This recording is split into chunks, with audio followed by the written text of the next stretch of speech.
Hello, my name is James Hunter, and this is my 2 Cents channel where I talk about topics from physical fitness, mental health, wellness topics, and basically topics I may be interested in discussing. And today I'm going to talk about pre-workouts, and I'm going to talk about some of the common ingredients you can find in pre-workouts and what my thoughts and my personal opinions are on the topic of pre-workouts and what, at the end of the day, what really matters.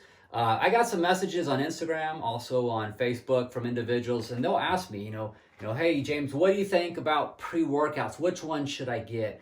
And I want to touch on something real quick before I get into this video about the ingredients. So, I'm 48 years old. I've been lifting weights for 35 years, and when I was coming up of age into getting into formal weight training programs in the 7th grade, my first formal weight training program was for football. And, throughout my grade school all the way to my senior year, I graduated in 1989.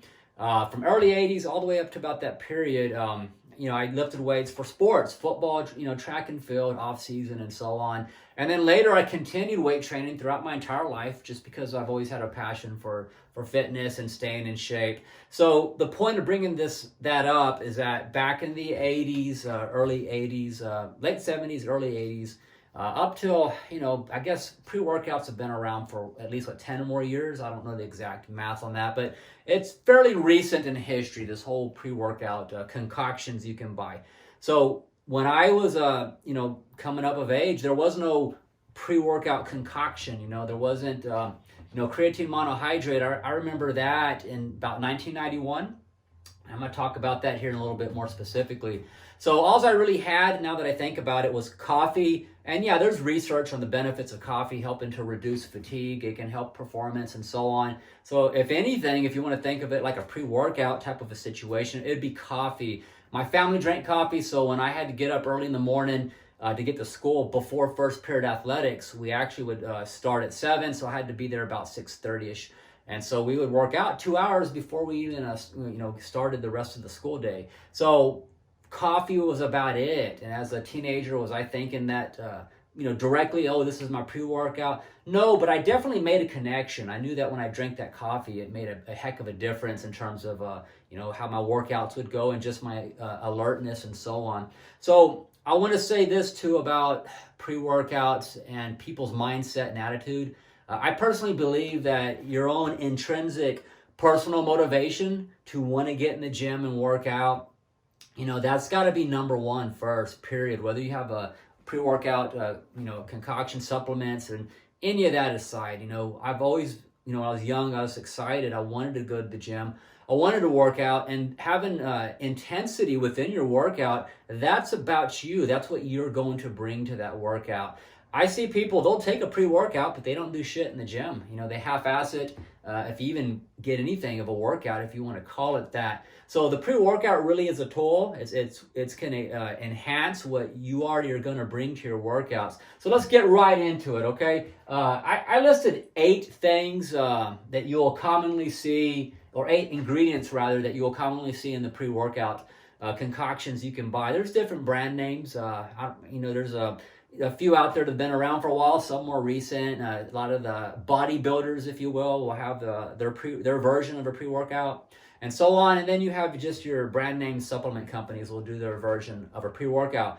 And they'll have a proprietary blend or whatever. So let's get into it. So the pre-workouts, you'll see branched chain amino acids, creatine. There's different creatines, by the way, and I'm going to get into that.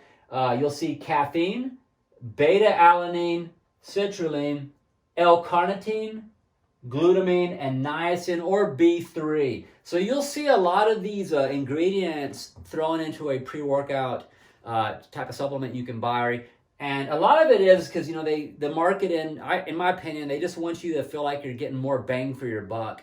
And there's a lot to also be said about when they put a lot of ingredients per the certain amount, or you even getting a substantial amount, for it to really have the supposed effect. So let's start breaking these down, and then I'm going to talk about basically what I do and what matters for me in terms of what's going to be, the essential bones, if you will, in a pre-workout. So the branched chain amino acids are basically the building blocks of protein. They're believed to increase muscle protein synthesis, which that's important if you want to build muscle, right? So, okay, I don't have a problem with branched chain amino acids. I know there's a whole debate about some of the supplements where people will take intra-workout BCAAs and then immediately afterwards and so on. I don't get into all that. If people want to do that, that's their business. My workouts are about an hour long, maybe a little bit more depending on what I'm doing. And I'm going to eat throughout the entire day. So I'm confident that my nutrition, the food alone I'm eating, I'm going to get plenty of branched chain amino acids, eggs, the various meat products, and so on, things that I'm eating. I'm good. Animal proteins, most of you know out there, are complete proteins. They have all the branched chain amino acids. Real quick, like with regard to BCAAs, that with protein shakes, the particular type I take, I like Allmax, Isoflex, Whey Isolate. It has the nutrition label. It's going to tell you amount of protein per scoop, per serving, the calories, and so on. But off to the side, it lists all the branched chain amino acids that are in there, which is substantial, significant. So if you're drinking a quality protein shake, you're getting quality branched chain amino acids. So the point is, does it need to be in my pre-workout? No, not for the purposes I'm going to get into. I don't need it in my pre-workout. For what I want my pre-workout to do for me, the BCA is not important. I'm going to get that anyways during the day throughout my food. So creatines, all right. So creatine monohydrate, by the way, is the one that I take. While there's different creatines, creatine monohydrate not only is the most researched of creatine, it's probably one of the most researched supplements, period. As I mentioned back in, I remember about 1990, 1991, it was a big thing, hey, you need to take creatine, this stuff, you get better pumps, you get stronger. And so when I bought creatine back then in 1991, it had what was called a load-in phase. You would take your dosage would be higher in the beginning, like maybe up to 4 or 5 days to a week. And then you would taper your dose down to a lower standard or a maintenance dose, if you will. So these days, when you buy creatine monohydrates, it's pretty much the recommended amount is 5 grams a day, is the recommended dose you can take. Creatine is pretty much safe. It's been found to have other benefits to your health as well. So with creatine, for me, it's monohydrate. It's the most effective, and there's a lot of studies on it. So let me read some information, essentially what you can expect from creatine.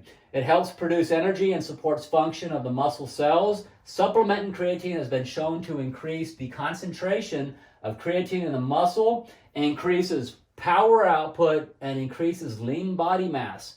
You talk about water retention. Some people, don't take creatine. It's going to give you bloat and water retention, especially people training for a bodybuilding contest. Well, that water retention they're talking about is intramuscular, or it's inside the muscle, which is important for cell hydration. And as mentioned, the 5 grams is a recommended dose. And also potentially for muscle hypertrophy, or just, we call it getting more gains, right? So if it's intramuscular, type of situation, then that's not the same thing where you're going to have that bloated type of look. I've never had any problems with creatine monohydrate. I've taken it during a prep for a bodybuilding contest, and I come in pretty ripped, pretty conditioned. You can see some of my earlier videos from this year when I competed in June.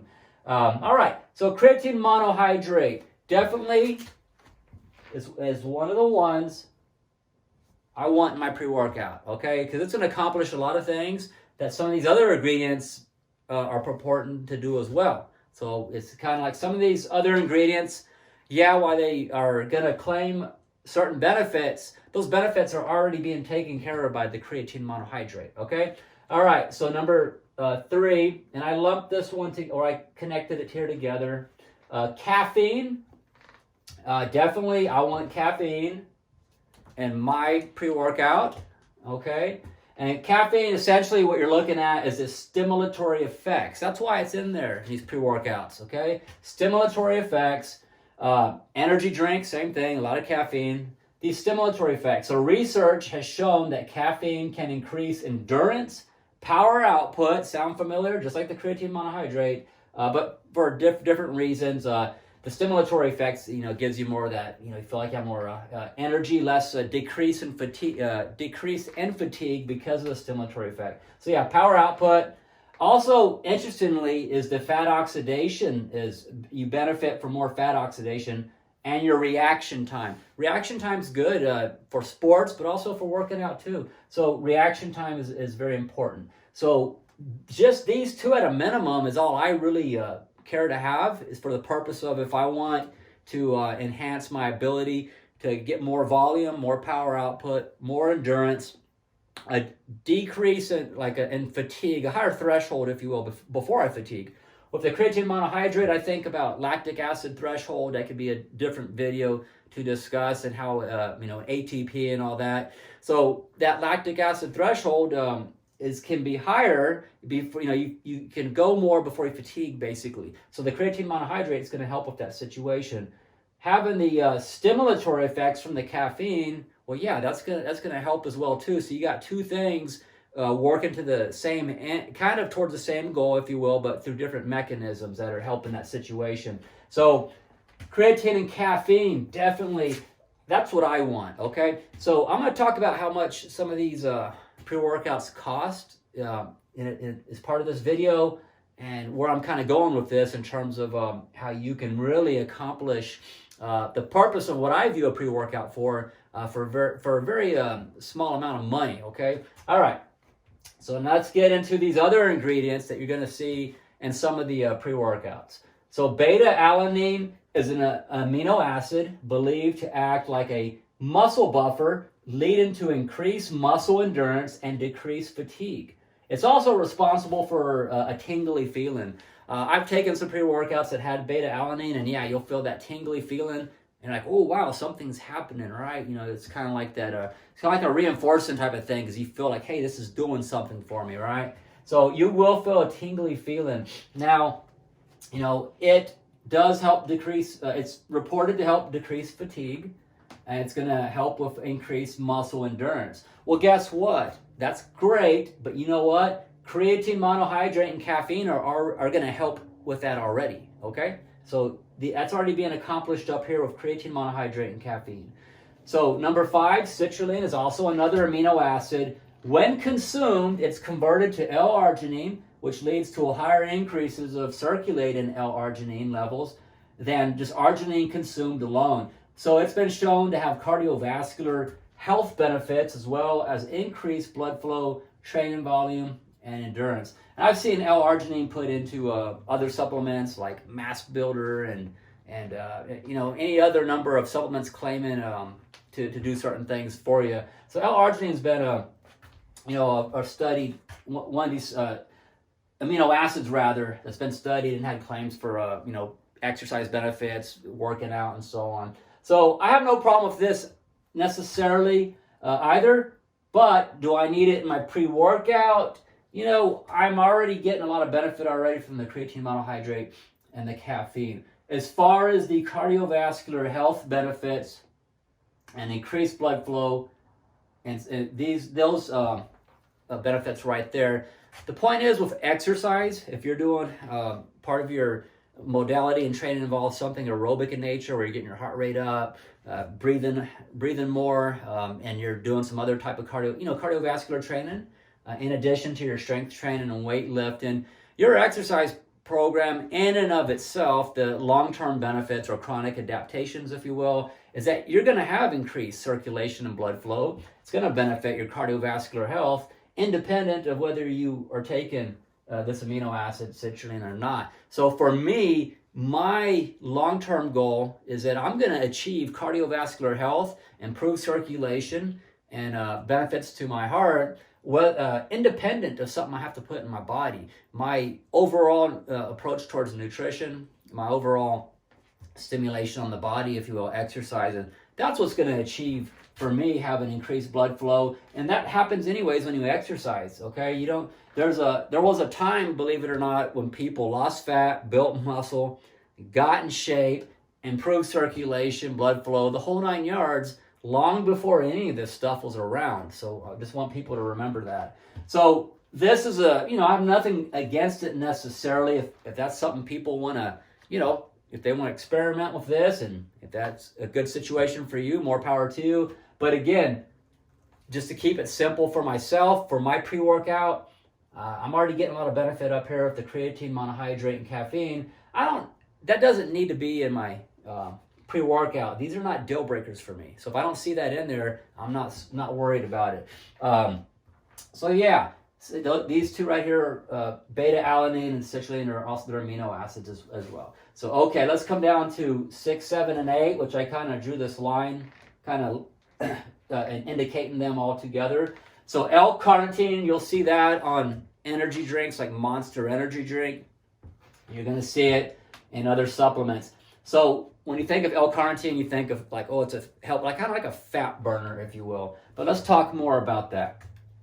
L-carnitine is a compound found in the body and is an important part of energy metabolism. It's responsible for the transport of fatty acids into the mitochondria of the cell. Mitochondria is like the powerhouse of the cell, if you will. So it helps transport fatty acids in the mitochondria of the cell for oxidation. So it's thought to increase fat oxidation. However, studies show it can increase the oxidation of the fat you consume, which that's different, but not oxidation of body fat, like body fat stores and so on. So it may not be doing having the effect as you may think of it, So if you're, like for myself, if I'm eating a reasonably healthy diet, my calories are where they need to be for my energy demands, my exercise, and just keeping my metabolism, disturbed, if you will, or stimulated through exercise, and my nutrition, my diet, that's what's really going to keep manage my body composition and help me to burn fat for the long term of my life and as part of my lifestyle. So I don't want to, be dependent necessarily like, oh, I'm going to eat a food that has maybe more fat than I need. So yeah, let me drink something with L-carnitine, It's, how marginal or how significant that effect's going to be overall, how much a difference it makes, who really knows? So this is a judgment call. If you feel you want that, go for it. But again, do I need it for myself? My pre-workout, no, it's not a deal breaker. I don't think it's necessary. So these three actually right here are not necessary for pre-workouts in my opinion. So glutamine, number 7, is an amino acid thought to increase muscle mass and increase muscle protein synthesis, leading to gains in muscle, right? So again, it's one of these ones where I don't have a problem if you want to take it, but does it need to be in my pre-workout? For me, no, because I'm going to get all my branched chain amino acids. I can get all of these other things throughout the day from my food intake, nutrition, and even if I'm supplementing it, taking it separately from a supplement. I used to take glutamine with gamma aminobutyric acid, and I would take it at night before going to bed because I had read some literature about how it was suggested it may help you to release more human growth hormone at nighttime. So that's why you would take it before going to sleep. Typically, we release human growth hormone in our sleep. So that is why I would take glutamine in the past. I don't do that anymore, but that was like in my mid-20s, I believe. All right, number 8, niacin. Niacin or B3. Niacin is actually very good for you. I take niacin, but I take it before I go to sleep. It does give you a flush if you buy the regular niacin. That's the type I buy because that's the one that's going to really give more of the health benefit from what I've read about, the niacin that gives you a flush versus the non-flush. I don't mess around with those. I get this regular niacin. So niacin, you get the flush because it helps open up the capillaries, and you get you see your skin will start turning red, and you'll feel the flush. You might even feel like the tingly effect. So some people believe that it helps get toxins out of you and so on. Niacin has cardiovascular health benefits as well, and it helps promote a healthy lipid panel or your cholesterol. It'll help increase HDL cholesterol, high density lipid, and decrease LDL, low density lipid, or the so-called bad cholesterol. So niacin, I have no problem with it. I take it every day, but I don't need it in my pre-workout. It's kind of like, what's the point of having it in there? It has nothing to do if my goal is to have increased power output, more volume, decrease fatigue, or a higher threshold before I fatigue, and get more volume, stimulatory effects, all these things, and heck, the caffeine, the fat oxidation. So I don't need niacin in my pre-workout if these are my goals up here for a pre-workout. And in fact, as far as the back to the L-carnitine, people thinking it burns your body fat, it doesn't. Caffeine helps fat oxidation, so and research has shown that. So again, here's another example of creatine, caffeine. Just those two are addressing, a lot of the other things that some of these other ingredients are purported or reported to help with, all right? So yeah, with niacin, very good. I'm a believer in niacin. I've been taking it since I was like, for 28 years. Like I said, I started taking it when I was 20. I'm 48. So these last three are not really, you don't need them in your pre-workout, specific to if your goal is I want to have more energy, decrease fatigue, more power output, more volume, which is going to help you add more to the intensity of your training. But like I said earlier in the video, it's your mindset. You bring the intensity to your training. So I'm going to grab the creatine monohydrate I use real quick, so hang on.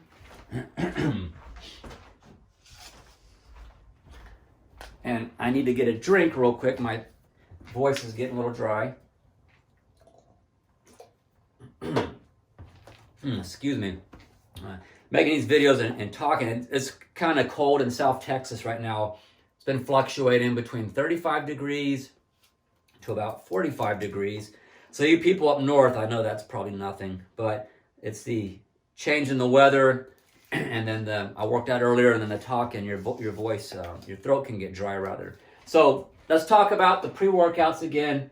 Yeah, they may have a lot of fancy stuff listed on them, and you'll spend, I know I took C4 years ago when it came out, and I was like, yeah, you could notice a difference, but that C4 back then, that particular brand name, you spent, $40 or better on it. I think it's cheaper now at Walmart. It might be like $30-something now at Walmart.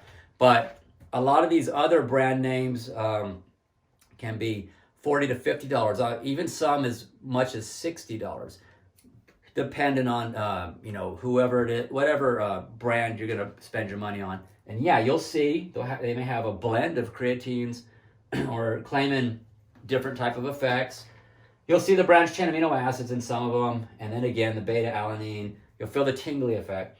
Now, if you see niacin on a pre-workout, a lot of times they may put niacin and the beta-alanine together because maybe, they might not be putting a lot of beta-alanine. So the niacin is to make you feel like a flush or tingly effect. So you'll think, oh yeah, that's the beta-alanine. Well, maybe not. And again, depending on the proprietary blend or however they're dosing these, would it even be enough to to meet the threshold to even give you the benefit it claims? So just something to think about. So at the end of the day, what's the point? What really matters?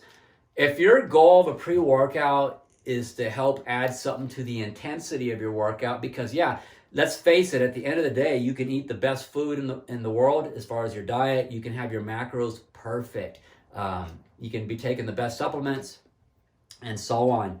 But it is the mechanical stress or the resistance training to the skeletal muscles, to the body, that produces the adaptations for the muscle to get stronger and grow and adapt and so on. So that's what's going to give you the gains, to put it simply, using that term. So without the working out part, you're not getting nothing. You have to work out. So yeah, if you can bring more intensity to your workout, that type of stimulus, is that going to have an effect? Yeah, it can have an effect. So yeah, the pre-workout, the creatine monohydrate and the caffeine, for me and others, it definitely works. And yeah, it can help.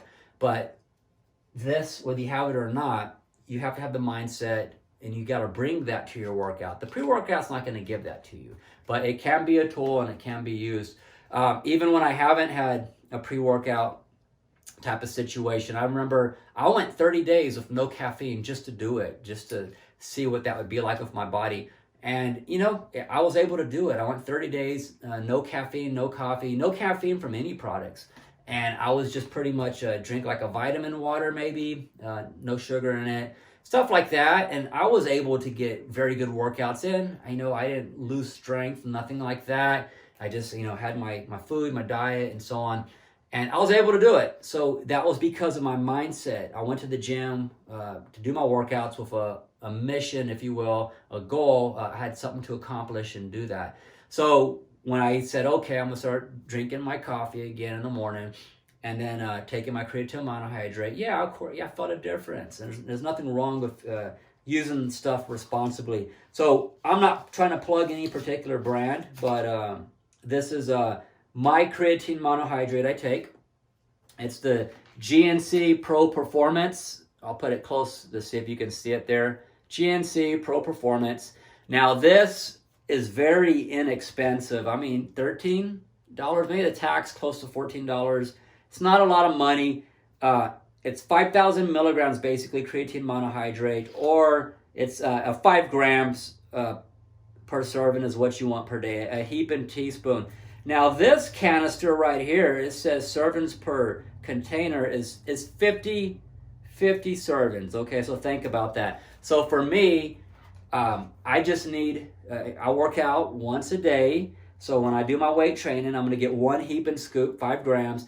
And because I usually do my workouts in the morning, it's when I drink my coffee, I'm going to get black coffee, no sugar added. I don't put crap in my coffee like that to ruin it. Just black coffee, my scoop of creatine monohydrate in there to 5 grams, stir it up, and I drink it. That's it. I drink it before I leave my house, and then I drive to the gym. And I'm freaking good to go. So this right here, I'm taking it daily. So once it's in me and the creatine levels are building up in my muscles, I feel the difference. Better pumps, more strength, and so on. So I'm not taking creatine monohydrate right now. I'm not training for a contest, whether it be bodybuilding, powerlifting. It's November, December, it's the holidays. But next year I'm going to do a NPC bodybuilding again.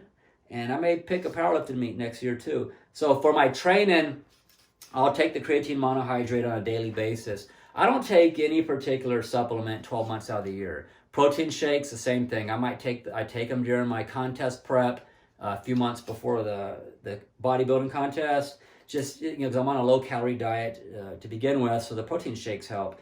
The creatine monohydrate, I might take this. I only take it pretty much if I'm training for some type of a competition, like a powerlifting meet or bodybuilding, and so, or just, you know, just have a goal to get bigger and so on.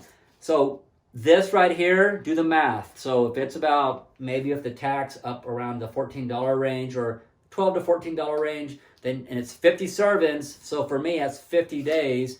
That's going to be about 25, 28 cents a day, something like that.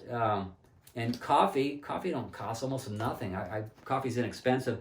So that is way more affordable situation than dropping $40, $50 on fancy pre-workouts that are not going to last you a month. Not the way I see most people take them. They might last you 2-3 weeks maybe, if that. You know, you're taking more than 1 scoop, or some people do 1, 2 scoops, and so on, and then it's gone. So those are my thoughts, opinions. If you have any different thoughts or opinions you want to share about pre-workouts, drop them below.